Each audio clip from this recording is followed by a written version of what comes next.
안녕하세요. 이준수 세무사입니다. 지난 영상에 이어 이번 영상에서도 사업용 사용기간 의제사유 중 사업용 사용 목적으로 취득한 토지에 대한 내용을 알아보도록 하겠습니다. 먼저 법 규정에 대한 내용을 알아보도록 할게요. 한번 쭉 읽어보겠습니다. 지상에 건축물이 정착되어 있지 아니한 토지를 취득하여 사업용으로 사용하기 위하여 건설에 착공한 토지는 당해 토지의 취득일로부터 2년 그리고 착공일 이후 건설이 진행 중인 기간을 사업용 사용기간에 포함하여 기간 기준을 적용합니다. 건축물을 신축하기 위해서는 준비기간이 불가피하게 필요하죠. 따라서 취득일로부터 2년간을 사업용 사용기간에 포함하는 것은 이러한 현실적인 제약을 고려해주는 것입니다. 또한 건설공사는 짧게는 수개월에서 길게는 수년의 기간이 소요되기 때문에 이 건설이 진행 중인 기간도 사업용 사용기간에 포함하여 기간 기준을 적용할 수 있도록 해주는 것입니다. 이해가 좀 되셨을까요? 그러면 계속해서 적용 대상에 대해서도 알아보도록 하겠습니다. 해당 규정을 적용하기 위해서는 크게 토지 요건과 착공 요건을 충족하여야 합니다. 아까 법 규정에서도 봤듯이 지상에 건축물이 정착되어 있지 아니한 토지를 취득하여야 하기 때문에 만약 취득 당시 지상의 건축물이 이미 정착되어 있는 경우는 적용 대상이 아닙니다. 그리고 동그라미 2번 취득할 당시 토지의 지목에 관해서 제한 규정이 별도로 없고 지목을 대지만으로 한정하는 것은 아닙니다. 계속해서 동그라미 3번 신축할 건축물은 주택, 일반 건축물, 공장 등 모든 건축물을 의미하는 것입니다. 그리고 동그라미 4번 아까 전에 법 규정에서도 봤듯이 착공을 한 경우에 한하여 신축 목적이 있는 것으로 보아 해당 규정을 적용합니다. 여기서 특별히 착공의 의미는 건축 허가와 착공 신고 후에 건축공사가 현실적으로 개시되어야 함을 의미합니다. 따라서 행정관청에 건설 허가 및 이에 따른 착공 신고도 하지 않고 토지를 양도한 경우에는 그 양도한 토지는 건설에 착공한 토지에 해당되지 않습니다. 그러면 계속해서 기간 계산은 어떻게 하는지에 대해 알아보도록 하겠습니다. 먼저 동그라미 1번 건축물의 신축 목적으로 취득한 토지는 토지의 취득일로부터 2년간은 사업용 사용기간으로 의지합니다. 그리고 동그라미 2번 공사기간의 계산은 공사 착공일로부터 건축물의 준공일까지를 의미합니다. 이 내용은 아까 전에 법 규정을 설명할 때 한번 말씀을 드렸었죠. 즉 취득일로부터 2년 그리고 착공일로부터 준공일까지의 건설이 진행 중인 기간은 사업용 사용기간에 포함하여 기간 기준을 적용한다는 것이었습니다. 계속해서 동그라미 3번에 대한 내용도 알아보도록 할게요. 건설공사의 진행 중에 양도를 한 경우에도 공사 착수일로부터 양도일까지 기간에 대해서는 사업용으로 사용한 기간에 해당합니다. 즉 건축물에 대한 공사가 완료되기 전인 이 시점에 양도를 한다 하더라도 건축공사의 착공일로부터 양도일까지 기간에 대해서는 사업용으로 사용한 기간에 포함한다는 것이죠. 마지막으로 동그라미 4번에 대한 내용도 알아보도록 할게요. 건설공사에 착공한 토지를 취득하여 취득 당시의 상태 그대로 양도하는 경우에는 사업용 사용기간 의제 규정을 적용하지 않습니다. 이 내용은 참고로만 알아두시면 좋을 것 같습니다. 그러면 사업용 사용기간 의제의 계산을 예시를 통해 자세히 알아보도록 하겠습니다. 먼저 예시 1에서는 2016년 1월 1일에 지상의 건축물이 정착되어 있지 아니한 토지를 취득하여 2021년 12월 31일에 건설에 착공하고 건설 완공 전인 2022년 12월 31일에 해당 토지를 양도하였다고 가정해 보겠습니다. 예시 1에서 사업용 사용기간 의제 규정이 적용되어 사업용 사용기간으로 보는 기간은 취득일로부터 2년과 그리고 착공일로부터 양도일까지 건설이 진행된 기간 1년입니다. 예시 1에서 기간 기준을 검토해 본다면 양도일 직전 3년 중 2년 이상을 직접 사업에 사용하였는지 따져볼 때 1년밖에 되지 않습니다. 그리고 양도일 직전 5년 중 3년 이상을 직접 사업에 사용하였는지 따져볼 때 1년밖에 되지 않습니다. 그리고 전체 보유기간 중 60% 이상을 직접 사업에 사용하였는지 따져보면 42.85%밖에 되지 않습니다. 42.85%는 전체 보유기간 7년을 월수로 환산하면 84개월이 되고 사업용 사용기간 3년을 월수로 환산하면 36개월이 되죠. 36 나누기 84를 하면 42.85%가 나올 것입니다. 예시 1에서는 1 또는 2 또는 3 어느 하나에도 해당하지 않기 때문에 기간 기준을 충족하지 못합니다. 계속해서 예시 2번에 대한 내용도 알아보도록 하겠습니다.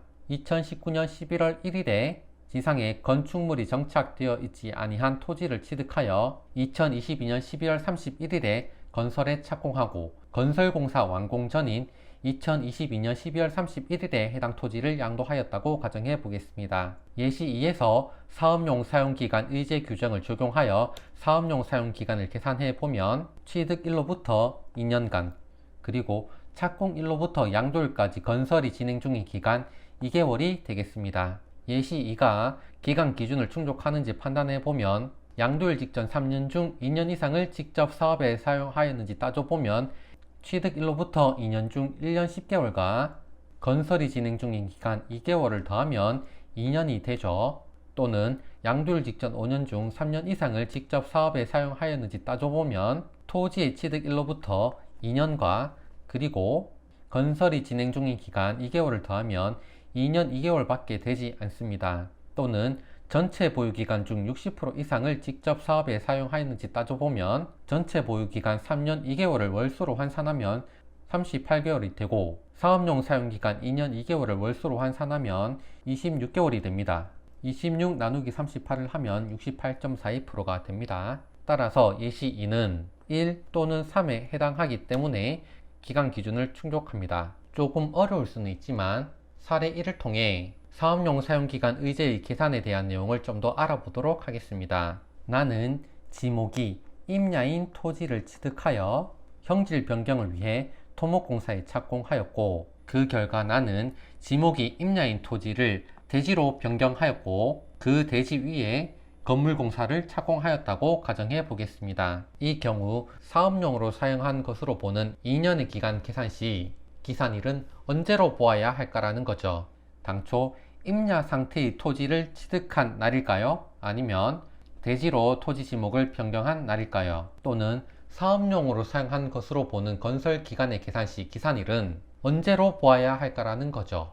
땅을 평탄하게 고르는 작업을 위한 토목공사 착공일일까요? 아니면 토목공사 완료 후 건물공사 착공일로 하여야 할까요? 이 문제에 대해서는 현행법상 명문 규정이 없지만 합리적으로 판단을 해본다면 대지와 같이 즉시 건축이 가능한 토지가 아닌 토지, 예컨대 임야가 되겠죠. 를 취득하여 건설에 착공한 경우 사업용으로 직접 사용한 것으로 보는 2년간의 기간 계산 시 기산일은 대지 등으로 지목을 변경한 날이 아닌 당초 토지 취득일로 보는 것이 타당해 보입니다. 그리고 토지를 취득한 후 형질 변경을 거친 다음에 사업 목적에 사용되는 경우에 있어서 건설 공사 기간의 계산 시 기산일은 토목공사의 착공일이 타당한 것으로 판단이 됩니다. 계속해서 사례 2번에 대한 내용을 보도록 할게요. 토지를 취득하기 전에 이미 법령에 따라 건축 허가가 제한된 경우라면 그 건축 허가가 제한된 기간은 사업에 직접 사용하는 기간으로 보지 않습니다. 토지를 취득한 후에 법령에 따라 건축 허가가 제한되어야만 그 건축 허가 제한 기간을 사업용으로 사용한 기간으로 보는 것이죠.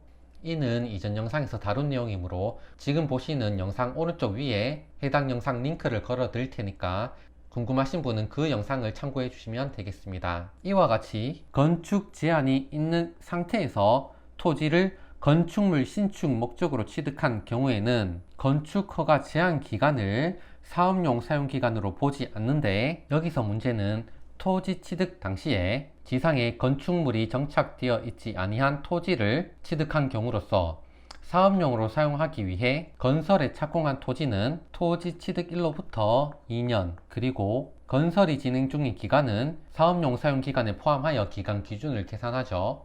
건축 제한이 있는 상태에서 토지를 취득하면 그 건축 허가가 제한된 기간은 사업용으로 사용한 기간으로 보면 안 되는데 사업용으로 사용하기 위하여 건설에 착공한 토지는 토지 취득일로부터 2년간 사업용으로 사용한 기간에 포함하라고 하니까 두 내용의 충돌이 발생하게 되는 거죠. 그래서 이때는 토지의 취득 후 사업용으로 사용한 것으로 보는 2년간의 기간 계산 시 기산일은 토지의 취득일이 아닌 건축 제한 종료일이 됩니다. 한번 읽어볼게요. 동그라미 2번.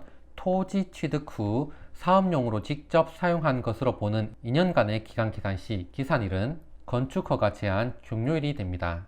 이해가 좀 되셨을까요? 그러면 마지막 남은 토지의 범위에 대한 내용도 알아보도록 하겠습니다. 토지의 정상적이고 효율적인 이용을 위해서 과소로 이용되고 있는 토지에 대해서는 비사업용 토지로 봅니다. 비사업용 토지 판정 시 일부 지목에 대해서는 면적 기준 또는 가액 기준을 적용하는데, 면적 기준을 적용하는 경우 기준 면적 이내의 토지는 사업용 토지에 해당하지만 기준 면적을 초과하는 토지는 비사업용 토지에 해당합니다. 따라서 동그라미 1번. 건축물 신축 목적으로 취득한 경우 건축 중인 건축물의 부속 토지 중 기준 면적을 초과하는 토지는 건축물을 신축할 목적으로 취득한 토지로 볼 수 없다고 보아야 할 것입니다. 문제는 이 기준 면적을 구하기 위해서는 건축물의 면적을 알아야 하는데요. 토지 취득일로부터 2년간 그리고 건설이 진행 중인 기간 동안에는 건물이 존재하지 않으므로 건축물 대장을 통해서도 확인을 할 수가 없다는 것이죠. 따라서 동그라미 2번. 건축허가 대상 또는 신고 대상의 건축물은 건축허가서 또는 신고서상의 건축물 면적에 따라 지방세법에서 규정하고 있는 건축물의 부속토지 중 기준 면적을 적용한 면적 이내로 계산을 하고, 동그라미 3번. 건축허가 또는 신고 대상이 아닌 건축물의 경우에는 실제 건설 공사 중인 건축물의 설계도에 나타난 면적을 건축물의 면적으로 봅니다. 해당 내용을 파악하는 것 자체가 상당히 좀 까다롭죠. 이상으로 사업용 사용기간 의제사유 중 사업용 사용 목적으로 취득한 토지에 대한 내용을 알아보았고요. 다음 영상에서는 사업용 사용기간 의제사유 중 도시개발법에 의한 환지에 대한 내용을 알아보도록 하겠습니다. 감사합니다.